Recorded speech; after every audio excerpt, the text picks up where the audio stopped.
오늘 본문에 나오는 말씀은 부흥 강사들이 좋아하는 말씀이죠. 이용해 먹기 딱 좋은 말씀이죠, 그렇죠? 뭐예요? 하늘에 보물을 쌓아두고 땅에 보물을 쌓아두지 말라. 헌금 걷기 딱 좋은 말씀이잖아요, 그렇죠? 그 말씀이 아닙니다. 먼저 결론부터 얘기하면 이건 그런 내용이 아니에요. 헌금 많이 하라는 내용이 절대 아니에요. 그거 다 사꾼이에요. 그렇게 얘기한 사람들. 이제는 그냥 그렇게 얘기해야 될 것 같아요. 사꾼이에요, 그냥. 좋게 얘기할 필요도 없는 것 같아요. 편 들어주면 끝이 없어요. 이게 이게 슬픈 일입니다, 진짜 기독교에. 그냥 사꾼이에요, 사꾼. 사꾼을 취급하시면 됩니다. 물론 이 말씀만 따로 떼가지고 오늘 이 본문 말씀만 따로 떼서 설명을 우리가 이해를 하려고 하면 어려운 말씀은 아니에요, 그렇죠? 하늘에 보물을 쌓아두라. 땅에 쌓지 마라. 땅에 쌓아놔봐야 내가 죽어서 가져갈 수 있는 것도 아니고, 그죠? 그리고 내 마음, 내가 정말 하나님을 사랑하면 하나님의 것들을 행하겠지. 하나님께 내 모든 것을 목표로 삼겠지. 이런 내용이에요, 그렇죠? 별로 어렵진 않습니다. 근데 이제 문제가 뭐냐면, 그렇게 간단한데 그렇게만 생각하면 쉬운데 이 말씀이 지금 산상수훈 안에 들어가 있다라는 거예요. 산상수훈의 전체 주제와 맞춰야 되는 거예요. 그러니까 예수님께서 산상수훈의 대주제를 말씀하고 계시고 거기에 대해서 부연 설명을 쭉 하시는 거잖아요. 그런데 그 말씀 주제 중에 여기에 들어가 있으면 이 말씀도 그 주제에 맞는 의미에서 해석을 해야 된다는 거죠. 이 성경은 다 그렇게 해석해야 되는 겁니다. 그게 문맥적 해석이에요. 그래서 이것만 따로 떼어내서 설명을 하게 되면 이상한 데로 가게 되는 거예요. 성경 말씀을 이상하게 해석을 하게 되는 거예요. 자, 이거 그런 게 아니고 이 내용도 마찬가지로 사람 앞에 보이려고 하는 행위를 너희가 하지 말라는 거예요, 그렇죠? 바리새인과 서기관보다 더 나은 의가 무엇인지에 대해서 예수님께서 설명하시는 거예요. 거기에 이 내용도 들어간다라는 거죠. 그 차원에서 이 말씀을 해석을 해야 되는 거예요. 자, 이렇게 문맥적으로 생각하지 않고 그저 하늘에 쌓는 보물이라고 하면 그 부흥 강사들처럼 헌금 많이 해야 된다는 말이 나오는 거예요. 그런 내용이 아닙니다. 그렇게 하거나 아니면 세상은 분리시키는 거죠. 세상과 기독교를 분리시켜가지고 세상의 것들은 악한 것, 그 교회에 속한 것들은 선한 것. 이렇게 되어버린다. 이건 로마 카톨릭이 하는 얘기죠. 우리는 그렇지 않습니다. 오해를 하게 돼요. 우리는 이걸 이원화시키지 않아요. 종교와 세상을 이원화시키지 않아요. 우리는 하나를 일원화시키는 거예요. 기독교는 일원화예요. 세상 속에서 우리가 신자로서 살아가는 거지 세상과 교회를 분리시키는 게 아니거든요. 이렇게 되면 이상하게 되는 거예요. 이렇게 되면 이제 산속에 다 들어가는 거예요. 자기네들끼리 모여가지고 신앙 공동체 만들고 막 이러는 거죠.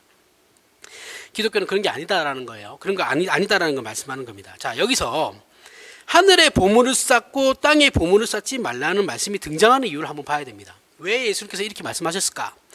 자, 우리 신자들이 살아가면서 해야만 하는, 우리는 분명히 모두 내가 신자라고 한다면 분명히 하늘에 쌓는 보물에 대한 싸움을 해야 돼요. 우리는 하늘의 보물을 쌓기 위해서 노력을 해야 돼요. 죽어서 하늘 나서 큰 집 없고 그런 보물이 아니에요. 그런 의미도 아닙니다. 자, 하늘에 쌓는 보물에 대한 싸움. 그러니까 우리가 신앙적인 하나님께 순종할 거냐의 문제에서의 싸움이라는 거예요. 이 하늘에 쌓는 보물은 전부 다 하나님께 순종의 문제거든요. 그 하늘에 쌓는 보물, 우리가 하나님께 매 순간을 순종하기 위해서 그렇게 노력하는 싸움을 하고 있냐? 그 문제라는 거죠.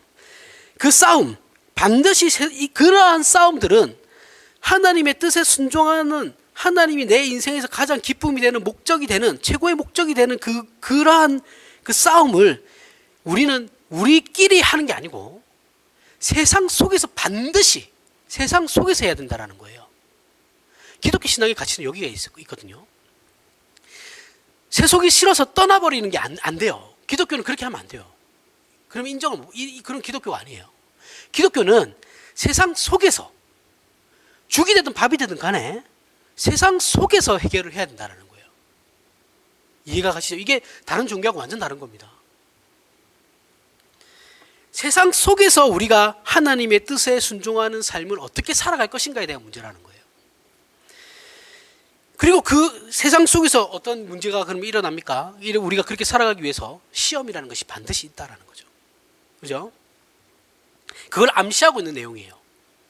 자, 기독교 신자의 신앙생활이라는 것이 은밀히 보시는 하나님 앞에서 행해져야만 하는 것들이기 때문에 수도원으로 도망가고 세상을 척지고 자기들만의 어떤 신앙 공동체를 만드는 식의 신앙 행위는 어떤 의미에서는 하늘의 보물을 쌓고 땅에 보물을 쌓아두지 말라는 싸움보다 상대적으로 쉽죠. 도망쳐가지고 우리들끼리 모여 살면 쉽죠. 부딪힐 일이 없잖아요. 세상 시험 들 일도 없고. 꼴보기 싫은 사람 안 봐도 되는 거고, 그죠? 물론 이것도 어떻게 보면 충분히 어려운 일일 수는 있어요. 그 뭐 세상과 세속의 모든 것을 다 끊어버리고 자기 그냥 들어가서 뭐 도닦듯이 이렇게 사는 게 쉽다 그렇게 얘기할 수는 없지만 세상에서 그러한 우리가 행해야 하는 것들을 행하는 것보다는 쉬워요. 안 보면 마음은 편하니까, 그죠? 스트레스 받을 일은 없으니까 갈등할 일도 별로 없죠. 그래서 하지만 그것보다 이 세상에 믿지 않는 사람들과 함께 섞여 살고 그들과 지지고 볶고 살며 우리는 그렇게 살죠, 그렇죠? 정말 지지고 볶으면서 살아요. 살며 그들과 같은 삶의 정황과 상황 속에서 우리는 신자들은 하늘의 보물을 쌓아야 된다라는 이게 너무 어렵다라는 거죠. 따로 살면 세속을 떠나서 살면 안 볼 사람은 안 봐도 되는데 우리가 세상 속에서 살면서 신자로서 산다라는 건 내가 저 사람 정말 안 봤으면 좋겠는데 그 사람을 또 오늘도 봐야 된다라는 거예요. 그죠? 이 군대 가면 힘든 게 뭐냐면, 군대 얘기해서 죄송합니다. 근데 제가 예를 들 수 있는 게 이게 제일 좋은 것 같아요. 군대 가서 이등병 때 제가 자대 배치를 받아가지고 그 맞선님이죠, 그죠? 맞선님이 이제 하는 말이 뭐냐면 사고 칠까봐 그런 말을 하는 거예요. 너 너무 가슴에 담아두지 마라. 윗사람들 뭐라 하는 거. 그러면 왜냐면 네가 죽이고 싶은 그 놈이 네 옆에서 살 거야. 네 옆에서 자는 사람이 네가 죽이고 싶은 사람이냐. 그런데 그거 가슴에 담아둬봐야 너만 손해다.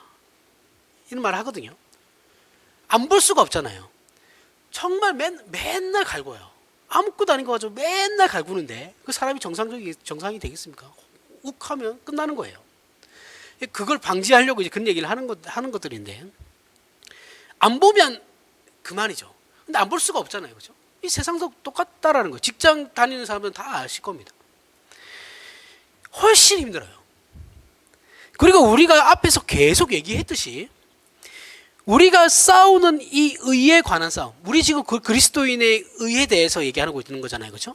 그 의에 관한 싸움, 즉 하나님을 섬기고 하나님의 사람으로 살아가는 이 싸움은 사람에게 보이기 위한 것이 아니고 은밀히 보시는 하나님 앞에서 우리도 은밀히 행해야 한다라는 거예요. 은밀히 행하는 겁니다. 은밀히. 그것이 이제 빛과 소금의 존재인 우리가, 저나 여러분이나 모두가 하나님 앞에 받고 있는 요구예요. 하나님이 우리에게 요구하시는 것은 이거라고요. 헌금 많이 하라는 것이 아니고, 더 나아가 너희 빛을 사람 앞에 비추어 너희 착한 행실을 보고 모든 사람으로 하여금 하나님 앞에 영광을 돌리게 하라는 말씀에서도 나오듯이 우리의 신앙은 세상에서 벗어나서 행하는 신앙이 아니다라는 거예요. 너희의 착한 행실을 모든 사람으로 하여금 하나님 앞에 영광을 돌리게 하라. 너희의 착한 행실로. 이렇게 하기 위해서는 우리는 세상 안에 있어야 되는 거예요. 세상 안에서 빛과 소금이 되어야 하는 거지. 우리끼리 모여서 살면 빛과 소금이 아무 의미가 없죠. 그죠? 신자들끼리 모여 살면 다 빛인데 그 무슨 의미가 있어요? 다 소금인데 무슨 의미가 있습니까? 부패한 세상에 들어가서 세상이 썩지 않게끔 만들어야 되는 거고 어두운 세상에 들어가서 빛이라는 것을 드러나야 되는 건데 우리끼리 모였으면 그게 무슨 의미가 있냐고요. 그게 아니다라는 거예요.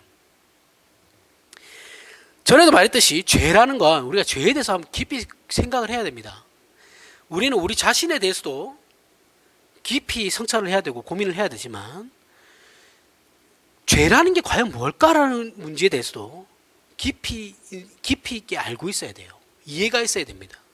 그 죄라는 건 우리 안에 어떤 형태로 이렇게 존재하는 게 아니에요. 우리 자체가 죄예요. 죄에 오염되어 있는 사람 존재들이에요.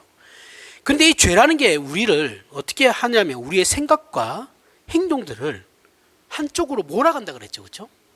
하나님과 반대되는 방향으로 한쪽으로 치우치게 만든 경향성을 가지고 있다 그랬어요. 그래서 이 경향이라는 건 뭐예요? 마음과 현상과 사상과 형세 등 한쪽으로 기울어지게 만드는 거죠. 그렇죠? 그러니까 하나님과 반대되는 방향으로 계속 우리를 쏠리게 한다라는 거예요.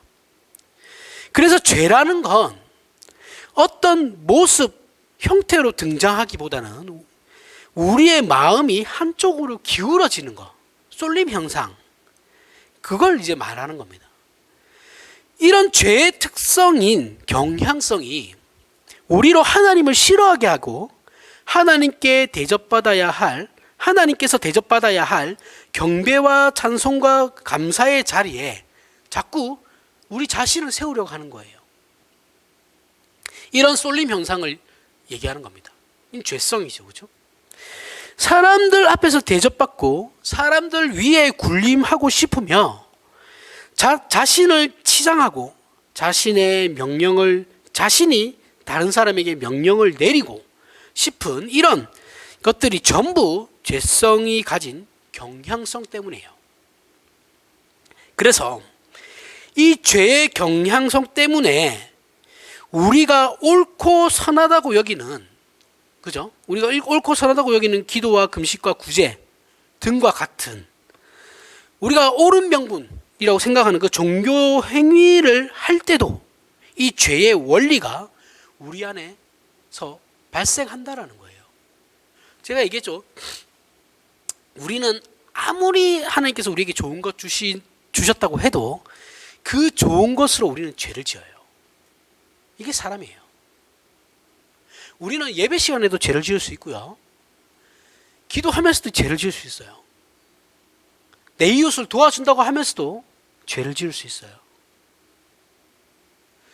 난 아닌데요. 아니요. 그런 사람 없습니다. 성경은 그런 사람 없다고 얘기하고 있어요. 일명열에 없어요. 모든 사람이 죄인이든 모든 사람은 다 똑같아요. 그런 면에서는. 그러므로 우리가 하늘의 보물을 쌓고 땅의 보물을 쌓는 이 싸움에 있어서 세속이라는 것도 잘 생각해 보십시오. 세속이라는 것도 이 세상에 있는 것이라기보다는 어쩌면 우리 마음에 있는 거죠. 그죠? 아무리 좋은 것을 가져도 우리는 그걸 가지고 죄를 지으니까 우리가 문제인 거예요. 예를 들면 이제 돈이죠. 그죠?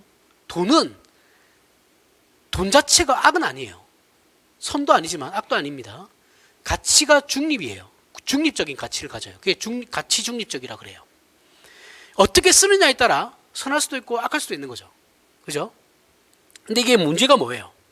우리가 하나님보다 돈을 더 사랑하게 되면 문제라는 거예요. 이건 죄예요. 근데 왜 그렇게 되냐라는 거죠. 왜 그러면 우리가 하나님보다 돈을 더 저는 하나님보다 사랑하지 않아요 라고 얘기하지만 사실은 하나님보다 더 사랑합니다. 철저하게 돈에 대한 이런 관념이 없으면 다 그렇게 돼요. 매일 내가 돈 때문에 어떤 초월하는 건 없어요. 돈에 초월할 수는 없습니다. 그렇게 얘기하는 사람 다 거짓말쟁이에요. 돈은 필요해요. 필요하고 있어야 돼요. 마치 자기는 아무것도 없어도 괜찮다라고 얘기하는 사람들 다 사꾼입니다. 그런 사람 제일 위험해요. 그렇지 않아요. 돈은 우리 삶에 꼭 필요한 일부분이에요. 하지만 문제가 뭐냐면 이 돈 때문에 내가 신앙을 이용하게 되면 문제라는 거죠. 이건 죄예요. 돈을 벌기 위해서 내가 신앙생활을 하고 내가 어떤 신앙적 명분을 행하고 있다면 그건 다 죄입니다. 돈은 그냥 내가 하나님의 신자로서 살아갈 때 필요한 하나의 도구일 뿐이지 돈이 우리의 목적일 수는 없어요. 그렇죠. 이렇게 생각하면 돈이라는 건 중립적인 가치인데 우리가 돈을 하나님보다 더 사랑할 거냐? 아니면 그냥 내가 살아가는데 하나의 필요한 도구, 자동차와 같은 의미냐? 이렇게 생각했을 때 이거는 죄가 될 수도 있고 아닐 수도 있는 거죠. 왜 그렇게 그러면 우리는 돈을 더 사랑하게 되느냐 하면 우리가 부패했기 때문에 그런 거예요. 죄로 말미암아 내가 부패했기 때문에 그런 거예요. 아무리 해도 선한 것이 나올 수가 없어요. 그게 사람이라는 존재예요. 기도, 전도, 구제, 봉사와 같은 종교 행위를 하는 것은 하늘에 쌓는 보물이고, 이거 우리나라 교회, 한국 교회 목사님들이 제일 많이 말하는 거죠. 그렇죠? 그 외에 다른 일을 하는 것은 땅에 보물을 쌓는 행위다라고 얘기하는 건 거짓말이에요. 그런 거 없어요. 그런 개념이 아니에요. 교회 일 열심히 하면, 헌금 많이 하면 하나님이 왜 일을 하늘에 보물을 쌓는 거고, 직장에서 열심히 일하는 거는 땅에 보물을 쌓는 거다. 이렇게 얘기하면 안 돼요. 기독교는 이원화시키지 않는다 그랬어요. 직장에서 정직하고 성실하고 신실하게 일하는 건 우리의 책임이에요. 그렇게 일하는 건 하나님이 하늘에 보물을 쌓는 거예요. 동일한 거예요. 자, 우리가 직장이나 똑같은 설명입니다. 우리가 직장이나 학교나 사업장이나 교회나 뭐가 되었든 간에 어떤 일을 하는 데 있어서 우리가 그 일을 누구를 위해서 어떤 관점에서 하고 있느냐에 따른 문제라는 거예요. 성경에서 금지하고 있는 그러한 일들을 제외하고 어떤 일을 하든 간에 내가 하나님의 자녀로서 신자로서의 어떤 책임감으로 열심히 일하는 건 무조건 하나님의 일이에요. 하나님의 일이 아닌 게 없어요. 붕어빵 장사를 제가 저번에 설명을 드렸죠. 그렇죠?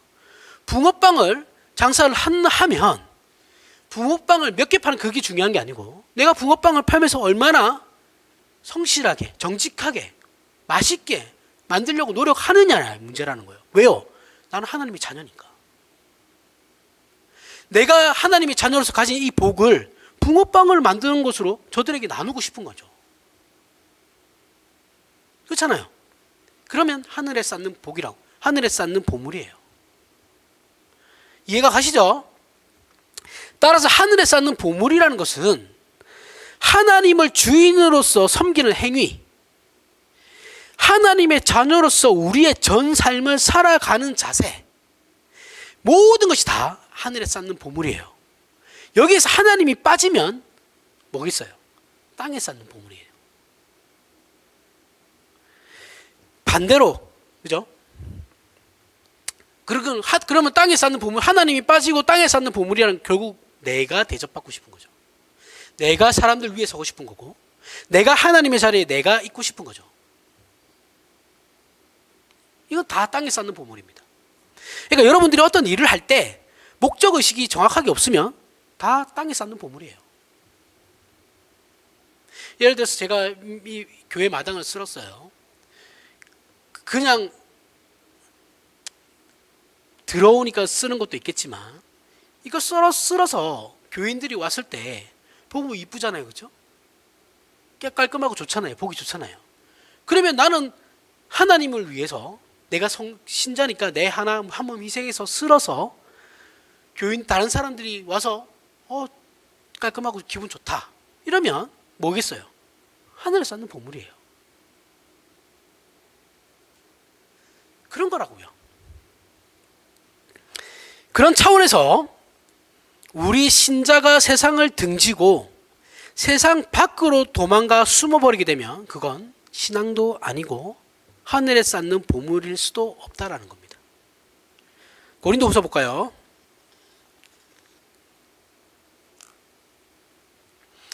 고린도후서 10장 3절부터 6절입니다. 우리가 육신으로 행하나 육신에 따라 싸우지 아니하노니 우리의 싸우는 무기는 육신에 속한 것이 아니오 오직 어떤 견고한 진도 무너뜨리는 하나님의 능력이라. 모든 이론을 무너뜨리며 하나님 아는 것을 대적하여 높아진 것을 다 무너뜨리고 모든 생각을 사로잡아 그리스도에게 복종하게 하니 너희의 복종이 온전하게 될 때에 모든 복종하지 않는 것을 벌하려 준비하는 중에 있노라. 자, 우리 신자들의 싸움에 대해서 정확하게 얘기하고 있죠. 5절에 하나님 아는 것을 대적하여 높아진 것을 다 무너뜨리고 모든 생각을 사로잡아 그리스도에게 어떻게 해요? 복종케 하는 이걸 위해서 우리는 어떻게 해야 된다고요? 싸워야 된다고요. 자, 우리가 그 어떤 신앙적으로 옳은 명분을 걸고 그 내용과 형태를 신앙적인 것으로 시작한다 하더라도 그것을 통하여 하나님께서 대접받아야 하는 자리에 나 자신이 앉으려고 하는 행위는 전부 보물을 땅에 쌓는 행위입니다. 거짓된 행위라는 거예요. 우리는 종종 신앙을 형태적인 것으로 생각을 해서 하루라는 시간 속에 얼마나 많은 시간을 종교적인 행사와 행위에 할애했는가를 가지고 그 사람의 신앙이 좋다 나쁘다라고 생각해요. 그렇죠? 이렇게 생각하다 보니 우리의 삶, 즉 우리의 일상은 신앙과는 아무런 관계도 없다고 생각하게 돼요. 내가 살아가는, 우리 그냥 하루 살아갈 때 아무 생각 없이 살잖아요. 그죠? 습관적으로. 시간 때우는 사람도 많고. 자, 교회에서 하는 일이나 종교 행위는 하나님의 일이고 세상에서 하는 일은 하나님의 일이 아니라는 생각은 기독교 신앙을 크게 오해하고 있는 거예요. 우리가 성경을 보며 우리의 삶의 표본으로서 기억해야 할 인물 중에 아브라함이 있어요. 아브라함이 제가 전에도 얘기했지만 아브라함이 위대한 존재라기 그것 때문에 얘기하는 것이 아니고 그가 신앙이 영웅이거나 위인이라서가 아니라 그가 하나님 앞에 부름받은 모든 성도들에게 본이 되는 삶을 살았기 때문에 그런 거예요. 어떤 내용이냐면 창세기 12장 1절부터 3절에 보면 여호와께서 아브라함에게 이르시되 너는 너의 고향과 친척과 아버지의 집을 떠나 내가 내게 보여줄 땅으로 가라. 내가 너로 큰 민족을 이루고 내게 복을 주어 내 이름을 창대하게 하리니 너는 복이 될지라. 너를 축복하는 자에게는 내가 복을 내리고 너를 저주하는 자에게는 내가 저주하리니 땅의 모든 족속이 너로 말미암아 복을 얻을 것이라 하신지라. 아멘. 자, 아브라함은 자신만 선택을 받은 것이 아니고 어떻게 되는 거냐면 아브라함을 통해서 모든 족속을 구원시키기 위한 하나님의 종으로 부름받은 제사장이자 하나님의 증인이에요. 아브라함이 부름받은 거 그냥 부름받은 것이 아니고 그로 말미암아 이제 하나님께서 하실 일, 그를 통해서 나타나실 일을 보여주시기 위함이죠. 그리고 아브라함은 그렇게 살아야 돼요. 아브라함 자신을 통해서 하나님이란 존재가 있구나라는 것을 다른 민족들에게 보여줘야 될 책임이 있는 거죠. 그런데 창세기에서 아브라함의 삶을 보면 전생애를 보십시오. 전생애를 살펴보면 그가 어떤 종교적인 행위를 열심히 했다거나 어떤 행사를 열심히 했다라는 등과 같은 종교적인 일을 해서 하나님께 인정받은 것이 아니다라는 것을 알 수 있어요. 하나도 안 나와요. 아브라함이 어떤 특정한 종교적인 행위를 해가지고 하나님께 인정받았다는 얘기는 성경 전체에 하나도 없어요. 아브라함은 자신에게 주어진 삶, 그저 지지고 볶으며 살아가는 삶, 자신에게 주어진 그 일상을 그냥 살았어요. 살았는데 어떻게 살았어요? 하나님을 모신 자로서 살았어요. 우리와 별반 다르지 않지만 오히려 고대 사회니까 아브라함의 삶은 더 단순했겠죠. 그렇죠? 양을 쳤을 거 아니에요. 자기야 우두머리였으니까 집단에 양치를 안 나갔겠지만 집 밑에 사람들이 나갔겠죠. 노예들이 나갔겠죠. 그렇죠? 나가서 양을 치고 자기는 뭐 했겠어요? 텐트에서. 그냥 텐트에 있었겠죠. 계속. 뭘 했는지는 몰라요. 이때 책이 있었던 것도 아니고 그냥 살았어요. 단순한 삶이었다고요. 평생을 그렇게 살았어요. 그냥 살았어요. 그런데 그의 삶이 세상 사람들과 다른 점이 뭐냐면 그는 하나님을 모시고 살았다라는 거예요. 그게 다르다라는 거예요. 우리의 삶이나 세상 사람들의 삶이 다르지 않아요. 똑같아요. 그런데 우리는 뭐가 달라요? 하나님을 모시는 자로서 다른 거죠. 그죠? 하나님을 모시는 자로서 같은 상황과 같은 정황이 놓여져 있는 삶을 살아가지만 우리는 달라야 되는 거예요. 우리가 보통 신앙의 범위라고 생각하지 않는 먹는 문제, 노는 문제, 그죠? 우리 노는 때는 우리 신앙과 상관없다고 생각하잖아요. 아니거든요. 우리 놀 때도 신앙적으로 놀아야 돼요. 그러니까 놀면서도 우리는 절제를 하는 거예요. 그리스도인들은. 그렇게 먹고 사는 문제로 애쓰는 일들과 뭐 부모라면 애들 키우느라고 매일같이 이제 지고 볶는 일들, 그죠? 아, 정말 지치는 삶, 지치는 일상. 그렇게 지극히 평범한 일상에서 아브라함은 세상 사람과 삶의 원리가 달랐다라는 거예요. 같은 삶이지만 원리가 다른 삶을 살았다고요. 여기에 아브라함의 훌륭함이 있는 거예요. 그의 신앙이 우리보다 더 뛰어나거나 더 높았다 그런 게 아니고 똑같아요. 똑같지만 아브라함은 자신이 하나님을 모시고 사는 자라는 그런 인식은 있었다고요. 그래서 그렇게 살려고는 살아갔다고요. 같은 일상을 살지만 그렇게 다르게 살았다고요. 그 삶 가운데 하나님을 섬기며 하나님의 명령을 수행하면서 살았다고요. 그래서 아브라함의 주변에 있는 이웃 부족이겠죠, 그렇죠? 부족들, 사람들이 이런 아브라함을 보고 어떻게 하겠습니까? 축복하는 사람도 분명히 있을 것이고 분명히 저주하는 사람도 있었을 거예요. 그러니까 여기 나오는 3절에 나오는 게 12장 3절에 창세기, 너를 축복하는 자에게는 내가 복을 내리고, 그죠? 너를 저주하는 자에게는 복을 내리지 않을 거다. 이게 이 의미라고요. 그래서 아브라함의 주변에 어쨌든 아브라함은 하나님이라는 존재를 자기가 나타내야 하기 때문에 그 임무에 충실히 책임있게 살았어요. 그러한 이유는, 자, 이방인들이 그러면서 그에 대한 반응을 일으킨다 그랬죠, 그렇죠? 보면서 축복에서 하나님이 살아계심을 보는 사람도 있을 거고, 저주에서 쟤는 뭐 이렇게 살아? 뭐 이렇게 얘기하는 사람도 있을 건데, 그 이유가 뭐냐면 아브라함의 삶을 보면서 그가 섬기는 하나님, 그를 지키시는 하나님에 대해서 그들이 어떤 반응을 보였기 때문에 이런 말들을 하시는 거죠. 그런데 문제는 뭐냐면 그들이 아브라함을 보고 아브라함에 대해서 저주하고 축복하는 내용들에 있어서 아브라함의 어떤 종교적인 행위로 말미암아, 그 아브라함의 어떤 종교적인 행동으로 말미암아 그들이 하나님의 살아계심을 본 게 아니다라는 거예요. 그냥 아브라함의 삶을 본 거예요. 삶을 보고 쟤는 진짜 하나님을 믿는 애구나, 그렇게 봤다고요. 아브라함의 어떤 특별한 어떤 종교 행위로 갑자기 뭐 숫소를 갖다 몇십 마리를 한꺼번에 들이고 뭐 이렇게 해서 한 게 아니고 그냥 그의 일상적인 삶을 보면서 쟤를 보니까 하나님이 살아계신 분이 맞는 것 같네,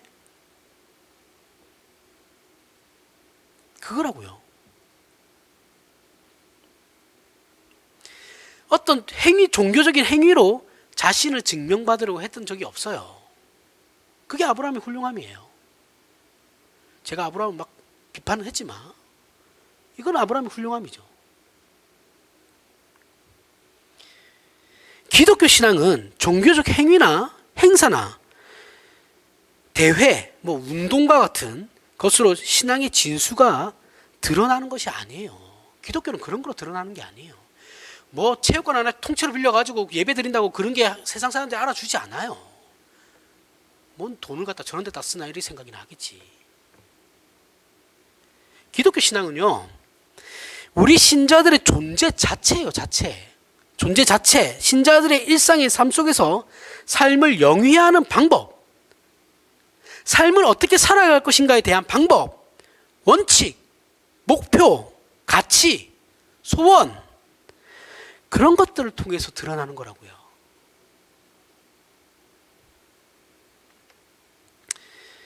예로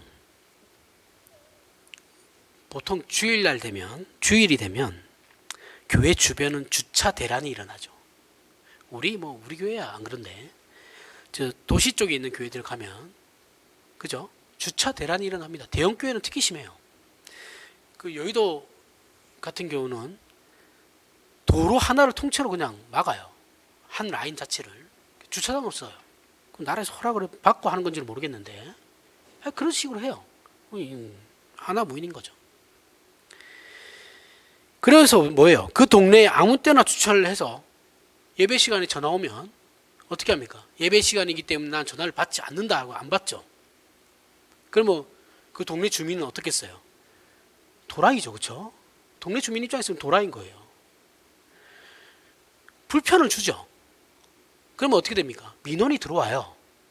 덕이 안 되죠. 당연히 덕이 안 됩니다. 그러면 어떻게 해요? 정말 실제적으로 싸워요. 교회하고 지역 주민들 간의 싸움이 엄청 일어나요. 이러면 안 된다라는 거예요. 도시 정도면 대중교통 좋아요. 차 안 가져와도 됩니다. 교회가 그 정도 희생은 해야죠. 지역 주민들한테. 우리나라 한국 교회가 착각하는 것 중에 한 개가 뭐냐면 우리나라가 기독교 국가인 줄 알아요. 우리나라 기독교 국가 아닙니다. 우리나라는 유럽이나 미국처럼 기독교 문화에서 자란 나라도 아니에요. 기독교와는 전혀 상관없는 문화적 전통을 가진 나라예요. 거기에 기독교가 100년 전에 들어온 거예요. 그런 나라인데 우리가 주일 예배 드린다고 해서 신자들이 주일 예배 드린다고 해서 그 세상 사람들이 이해를 하겠냐고요. 이해 안 해요. 할 필요도 없죠. 뭐 저런 것들이 다 있나 싶겠죠. 세상 사람 우리한테야 종교 행위니까 우리가 신앙이 있으니까 중요한 문제고 첫째 되는 문제인데 세상 사람들 눈에는 모여도 되고 안 모여도 되는데 안 모이면 더 자기네들은 편한 그런 거죠. 특히 주차 문제는 그들의 눈에는 상식도 없는 사람으로밖에 안 보여요. 남의 집 대문 앞에다 대는데 그걸 이해가 갑니까? 그러면 당연히 교회는 지역 주민의 불편을 해소해 줘야 돼요. 안 해요. 왜요? 하나님께 예배 드리는데 지금 너희 같은 것들이 이러고 안 해요.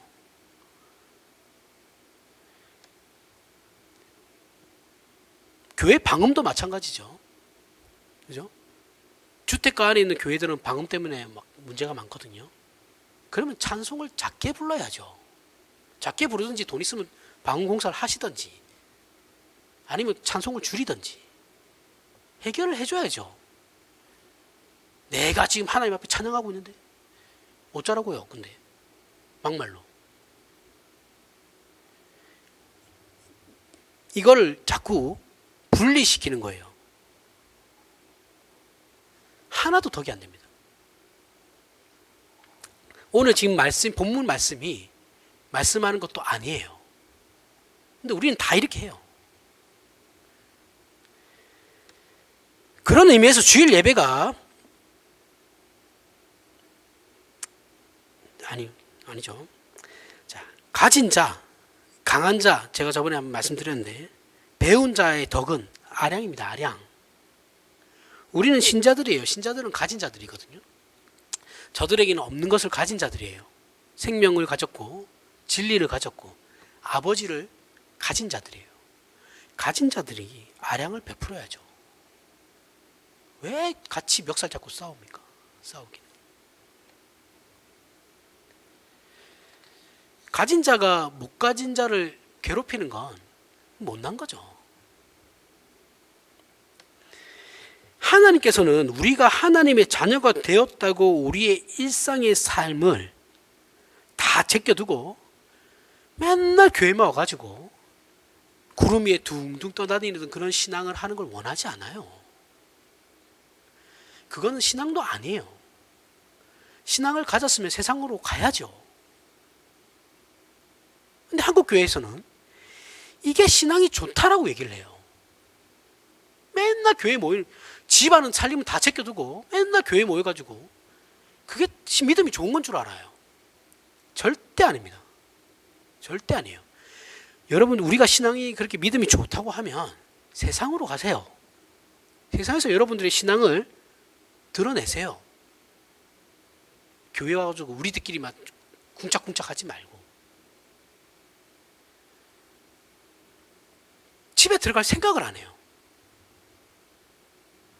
이러면 안 된다라는 겁니다. 하나님께서는 천사를 보내서 사람들을 구원하시는 것이 아니에요. 누구를 보내는 겁니까? 나를 보내는 거예요. 나. 여러분들을 보내는 거라고요. 근데 여러분들이 나가서 하나님을 증거해야 되는데, 예수 그리스도를 증거해야 되는데 교회만 모여있으면 어떻게 돼요? 문제가 있죠. 교회에서 다 같이 전도하러 나가면 되지 않습니까? 답답한 소리시죠. 지금 오늘 본문을 전혀 이해하지 못하는 거예요. 그건 그거대로 하고 여러분 삶 속에서의 삶을, 책임을 전도하는 것으로 때우려고 하지 말라고요. 제가 계속 얘기하는 거잖아요. 교회 전도하는 거 그 참여해서 전도하면 되지 않습니까? 그러면 여러분들은 가정에서는 어떻게 할 건데? 여러분들 직장에서는 어떻게 할 거고? 내 마음대로 살아도 되나요? 말 같지도 않은 핑계죠.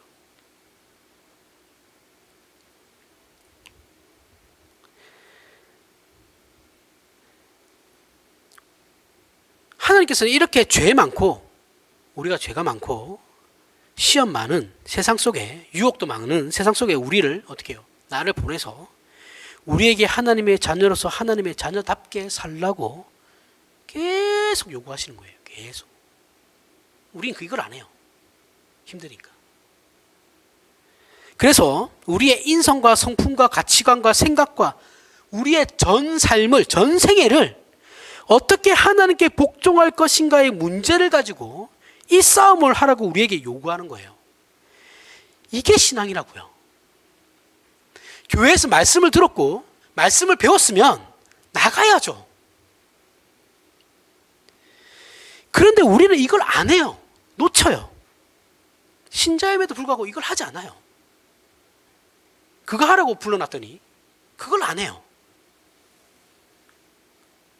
디모데전서 한번 볼까요? 디모데전서 6장 9절부터 10절. 부하려 하는 자들은 시험과 올무와 여러 가지 어리석고 해로운 욕심에 떨어지나니 곧 사람으로 파멸과 멸망에 빠지게 하는 것이라.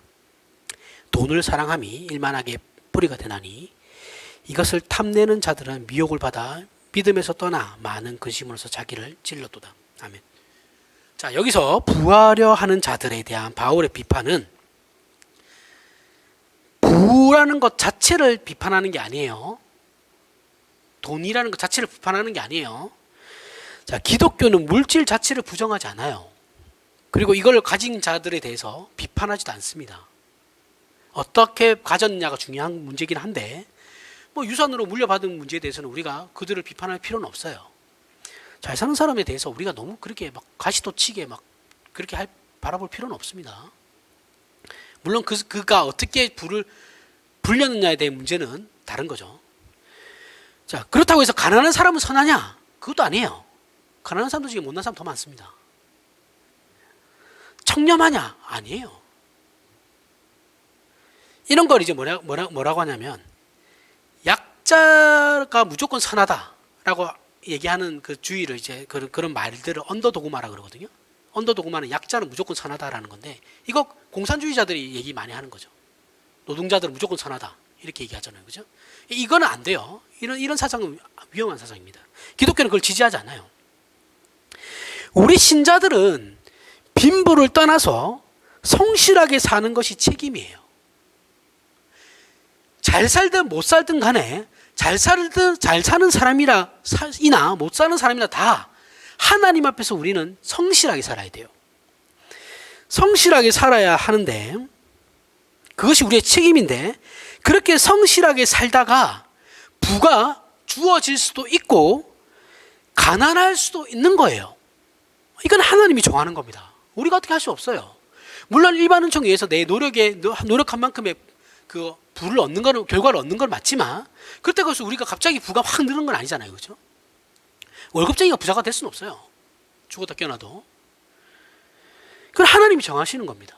그런데 이 말씀은 뭐냐면, 부하려고 하는 자들, 여기 그러면서 이제 돈을 사랑하면 일만하기 뿌리, 이거에 대해서는 이제 돈 자체를 악하다고 얘기하는 것이 아니고 오로지 부자가 되기 위해서 성실하려고 하는 것들, 하는 사람들, 우리가 성실히 살면 그 대가로 부가 오고 또는 지위가 올 수도 있고 반대로 그렇게 살아서 부와 지위에 대해서 손해를 볼 수도 있어요.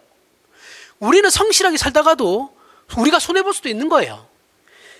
이 말씀을 통해서 하나님께서 우리에게 요구하시는 것이 뭐냐면 그 어떤 것도 우리가 하나님 앞에서 신실하고 성실히 살아간 것을 흔들지 못하게 하라는 말씀이에요. 부하려 하는 자들은 오로지 부자가 되기 위해서만 성실하는 거니까 하나님하고는 상관없는 거죠. 그렇죠? 그러니까 신자들은 너희가 성실하게 산다고 해도 너희가 부할 수도 있고 가난할 수도 있는데 그렇다고 해도 너희의 하나님 앞에서의 그 성실함이 흔들리지 않게 주의하라는 거예요. 여기서 부하하려고 하는 자들은 하나님이든 신앙이든 모든 것을 어떻게 해요? 동원해가지고 자기가 부자 되는 것에만 욕심이 있는 거죠. 자기 욕망이죠. 그런 자들을 말하는 거예요. 즉 하나님 앞에서 인정받는 것을 포기해서라도 어떻게 해요? 내가 잘 되면 그만이야. 내가 돈을 많이 벌면 그만이야. 이런 목적으로 자신의 욕심을 채우고 치장하는 사람들을 말하는 겁니다.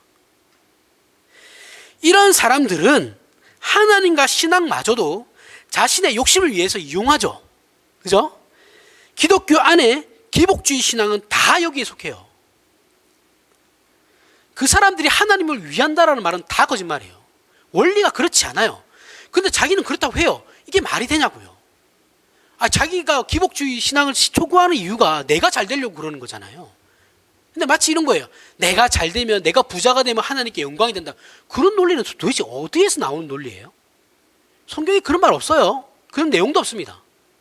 기독교의 원리 중에 그런 원리가 없어요. 왜 지가 부자 되는 거하고 하나님의 영광이 되는 거랑 같은 건데요? 무슨 상관이에요 도대체? 이 세상에 없는 기적의 이런 걸 요즘 말로 기적의 논리라 그럽니다. 기적의 논리. 그런 거 없어요. 다 그런 식으로 합리화시키죠. 다 거짓말하고 있어요. 나쁜 사람들이에요. 그렇게 얘기하는 목사들 다 나쁜 놈들입니다. 진짜. 다 속이고 있어요. 이거는 땅에 보물을 쌓는 사람들이에요. 기복주의 신앙은 100%입니다. 땅에 보물을 쌓는 사람들이에요. 거기에 하나님을 위한다는 건 그냥 명분이에요. 내세울 만한 명분이 없으니까. 그 바리새인하고 서기관하고 똑같은 사람들이에요. 그런 의미에서 돈을 사랑함이 일만하기 뿌리가 되나니라는 이 말씀의 가르침은 돈 자체를 악한 것으로 판단하는 것이 아니고 하나님과 신앙마저도 자신의 부를 위한 도구로 이용하고 돈으로 할 수 있는 것만 소원하는 것을 말하는 겁니다. 그런 상태를 말하는 거예요. 세상은 돈이면 뭐든지 다 할 수 있다고 얘기하고 있어요. 맞아요. 세상에서는 돈이면 다 된다고 얘기해요. 돈이면 안 되는 게 없다고. 사랑도 살 수 있고 뭐도 살 수 있고. 그거 거짓말이죠. 사랑은 어떻게 삽니까 돈으로. 이건 자본주의 체제에서 누구나 듣는 얘기고 동의하는 사람들도 많아요. 기독교 안에도 많으니까요. 하지만 이거 세상이 우리에게 말하는 대표적인 거짓말 중에 한 개죠. 돈으로 살 수 있는 것은 생각해 보세요. 내가 돈으로 살 수 있는 건 내 생명을 못 사요. 기껏 해봐야 썩어질 것들이죠. 내가 죽어서 가져갈 수도 없는 것들이에요. 그리고 세상적인 자존심, 자랑밖에 없죠. 영원, 거룩, 진리, 사랑, 정직, 성실과 같은 것은 돈으로 못 사요. 이걸 어떻게 돈으로 삽니까? 이건 내 자체의 문제인데.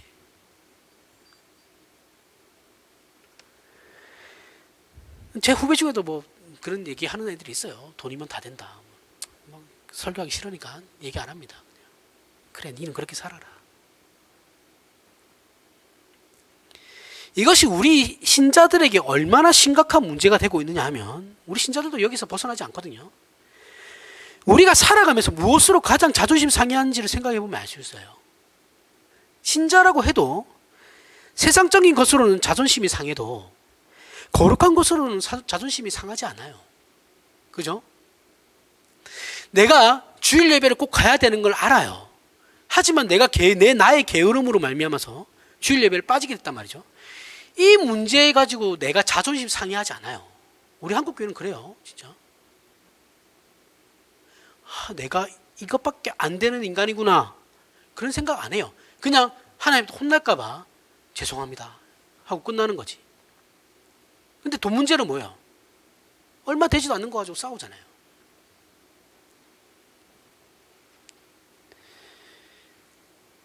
신자 부부 사이에서도 신앙적으로 서로 슬퍼하거나 싸우는 일 별로 없습니다.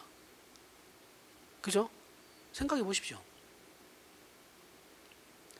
근데 뭐예요? 돈 문제가 걸리면 싸워요. 100% 싸웁니다. 16절에 그래서 오직 그에게만 죽지 아니함이 있고 가까이 가지 못할 빛에 거하시고 어떤 사람도 보지 못하였고 또 볼 수 없는 이시니 그에게 존귀와 영원한 권능을 돌릴지어다. 아멘. 자, 하나님께 영광을 돌리느냐 돈의 영광을 돌리느냐, 그 문제가 하늘의 보물을 쌓고 있느냐 땅의 보물을 쌓고 있느냐라는 겁니다. 우리 신자들에게 있어서 불안 내 것이 아니에요. 다 아실 거면 이게 다 아는 말이잖아요. 그렇죠? 우린 청직이잖아요. 맡은 자. 이거 모르는 사람 없어요. 근데 문제는 뭐냐면 맡은 자로서 안 산다라는 거예요. 내 거로 산다라는 거죠. 우리는 은사도 그렇게 생각하거든요. 은사도 하나님께서 주신 건데 하나님을 통해서 하나님의 역사가 나를 통해서 이렇게 일어나는 건데 지 건 줄 알아요. 내가 하나님께 받았으니까 이 능력은 내 거야. 그래서 어떻게 해요? 하나님이 설 자리에 자기가 올라가죠. 신비주의자들 다 그렇잖아요. 목사님들도 마찬가지죠. 여기서 목사들이 제일 심하죠. 교회는 자기 게 아니에요. 근데 교회가 지 거라고 그래요. 자꾸 자기가 개척했으니까 내 거라고 그래요. 그런 건 없습니다. 교회는 자기 게 아니에요. 그 정도 각오는 하고 개척을 하셔야 되는 거예요. 하나님께서 우리에게 원하시는 건 하늘에 쌓는 보물에 대한 것. 우리에게 가정이 주어지면 그 가정을 어떻게 할 것인가? 돈을 주면 어떻게 할 것인가? 권력을 주면 어떻게 할 것인가? 라고 우리에게 책임을 묻고 있다고요. 야, 내가 너에게 돈을, 그래, 내가 너한테 돈 줄게. 그럼 너 어떻게 할 건데? 잘 쓸 자신이 있냐? 아니면 네 마음대로 펑펑 쓰다가 끝날래? 펑펑 쓸 사람도 하나님께서 모르시겠습니까? 아세요. 그러니까 안 주는 거죠. 관리 잘 하시는 분은 하나님께서 아세요. 그러니까 주시는 거예요. 그런데 맨날 돈 달라고 하면 그 돈 주겠습니까? 안 주죠, 당연히. 우리 어머니가 이제 잘 하시던 말인데, 우리는 옛날에 잘 살았는데 왜 이렇게 지금 힘들어? 제가 어렸을 때 질문을 많이 했거든요. 어머니가 하는 말이, 내가 시집 와서 보니 너네 집 사람들은 돈 있으면 안 되더라. 다 딴짓한다. 그 너네 아빠라고 뭐 다르겠냐. 그것이 하시더라고요. 그래서 그렇구나. 근데 제가 크면서 보니까 진짜 그래요. 돈이 없는 게 우리 집의 복이구나.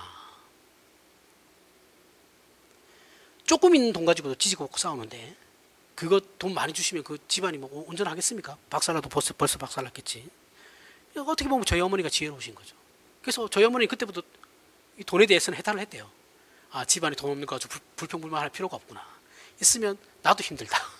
본인이 힘들까봐 없는 게 낫대요.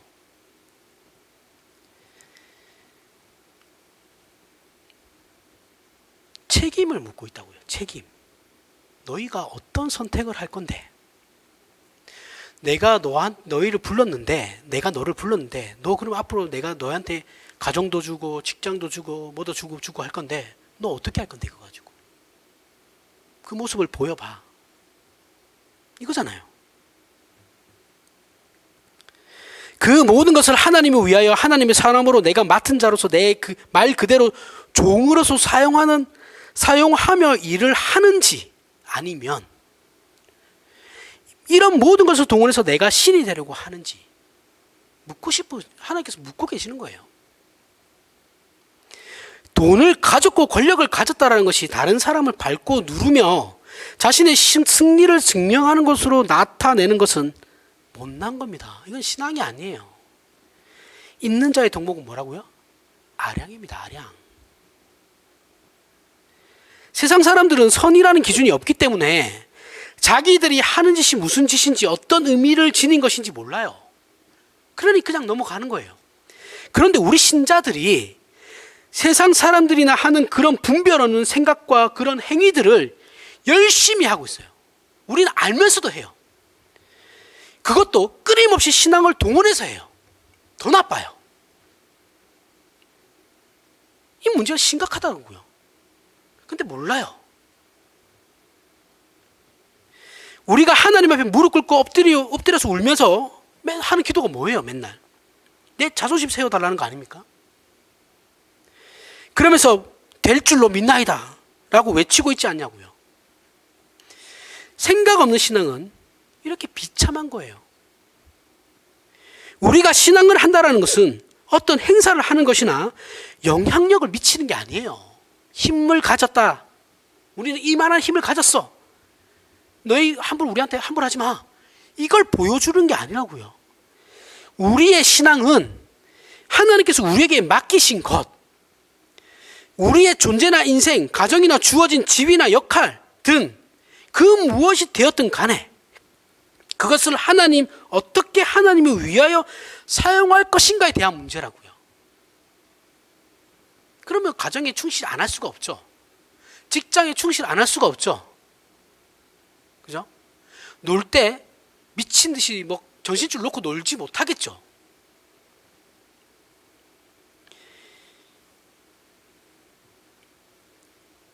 또 이렇게 얘기하면 또 우리 한국 교회는 또 어떻게 오해하냐면 이걸 또 형태화시켜요. 형태화시켜가지고 헌금이나 예물, 헌물 많이 내야 하는 것으로 또 그렇게 착각해요. 헌금 많이 내라는 얘기가 아닙니다. 그런 게 아니에요. 맨날 어떻게 생각이 다 그쪽으로만 가는지 모르겠어요. 그런 얘기가 아니잖아요, 지금. 이게 지금 저희 교회니까 아무 말 없는 거지. 제가 만약 다른 데서 이런 얘기를 했잖아요. 이 설교를 하면 100% 이 얘기 나옵니다. 그래서 헌금 더 많이 내라는 거냐. 결국 그 말 아닙니까? 내가 언제 헌금 많이 내라고 했어요. 이런 말들이 한다니까요, 진짜. 이거 우리 신자들이 얼마나 우리의 일상 속에서 하나님을 모시고 순종하며 그분의 뜻에 따라 신실하고 성실하게 사느냐의 문제라고요. 하나님을 대적하여 높아진 세상의 모든 이론, 이념들, 제가 지난주에도 얘기했죠.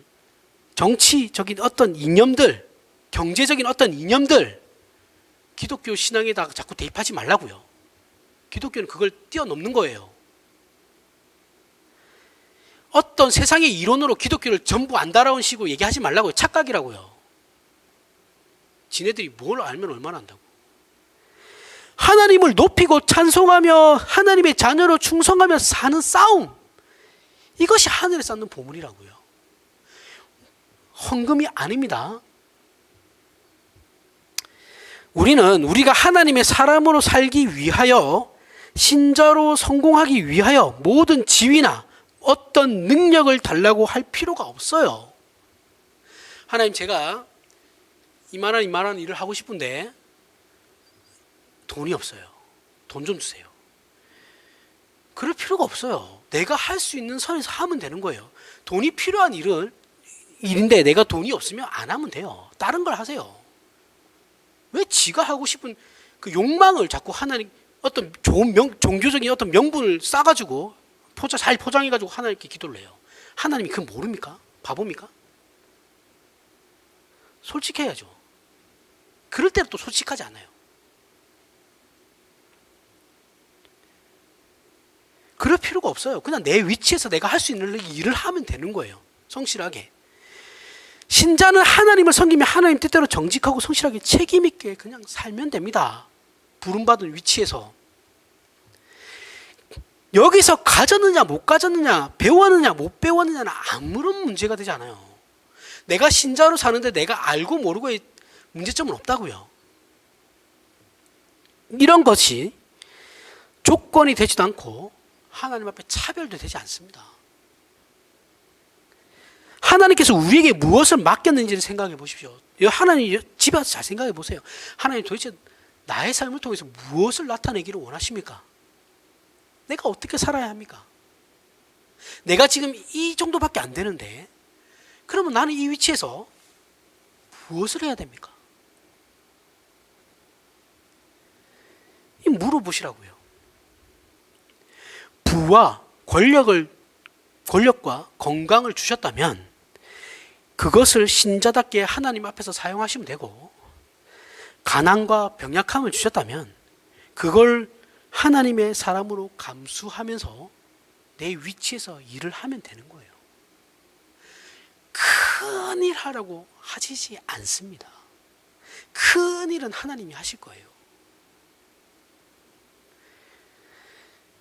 하나님을 믿는 사람이 어떻게 하나님을 의지하여 다른 무엇보다 하나님을 사랑하고 높이며 어떤 어려움과 고난에도 불구하고 하나님을 인하여 만족하는 것을 나타내 보이는 일에는 전 세계의 모든 신자들이 동등하게 맡은 바 책임만 있을 뿐이지 자랑은 없어요. 거기에. 그래서 나중에 하나님께서 우리를 평가하실 때 우리는 지옥에 가는 이런 심판은 안 받죠. 그렇죠? 하지만 하나님께서 평가하실 때 네가 충성했냐 안 했느냐를 물어보실 수 있죠. 너 나한테 충성했냐? 아니요, 하나님 저 헌금 이만큼 했는데요. 나 교회 예배당 질 때 이만큼 했는데. 아니 그거 말고 너 나한테 충성했냐고.